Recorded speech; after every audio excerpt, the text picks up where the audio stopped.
നമസ്കാരം.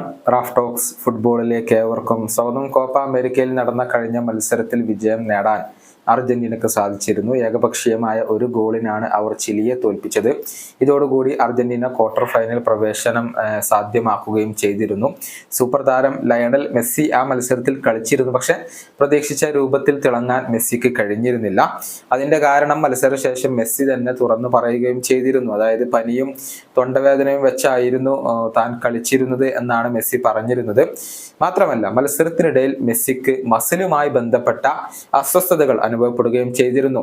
മെസ്സിയുടെ റൈറ്റ് അഡക്ടറിലാണ് അസ്വസ്ഥത അനുഭവപ്പെട്ടത്. അതുകൊണ്ട് തന്നെ വരുന്ന പെറുവിനെതിരെയുള്ള മത്സരത്തിൽ മെസ്സിക്ക് വിശ്രമം അനുവദിക്കുമെന്ന് റിപ്പോർട്ടുകൾ ഉണ്ടായിരുന്നു.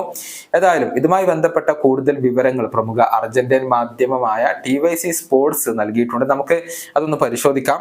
അതായത് ഇന്നലെ മെസ്സി അർജന്റീന ടീമിനോടൊപ്പം ട്രെയിനിങ് നടത്തിയിട്ടില്ല. മെസ്സിക്ക് വിശ്രമം നൽകുകയായിരുന്നു.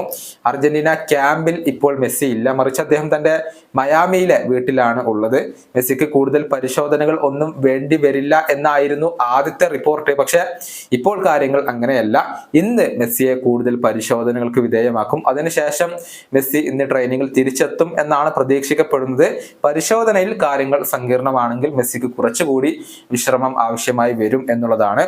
വരുന്ന പെറുവിനെതിരെയുള്ള മത്സരത്തിൽ മെസ്സി ഉണ്ടാകില്ല എന്നുള്ളത് ഉറപ്പായി കഴിഞ്ഞിട്ടുണ്ട്. പക്ഷെ ക്വാർട്ടർ ഫൈനൽ മത്സരത്തിൽ ഏറ്റവും മികച്ച രൂപത്തിൽ എത്തുക എന്ന ലക്ഷ്യത്തോടു കൂടിയാണ് മെസ്സി ഇപ്പോൾ പ്രവർത്തിച്ചു കൊണ്ടിരിക്കുന്നത്. സമീപകാലത്ത് മെസ്സിയെ വല്ലാതെ പരിക്കുകൾ അലട്ടുന്നുണ്ട്. തുടർച്ചയായി അദ്ദേഹത്തിന് ഇന്റർ മയാമിയിൽ മത്സരങ്ങൾ ഒരുപാട് നഷ്ടമായിരുന്നു. ഏതായാലും പേശി വലിവാണ് മെസ്സിയെ സമീപകാലത്ത് ഏറ്റവും കൂടുതൽ അലട്ടുന്ന പരിക്ക്. ഈ വീഡിയോയുടെ അവസാനിപ്പിക്കുന്നു. കാണാം.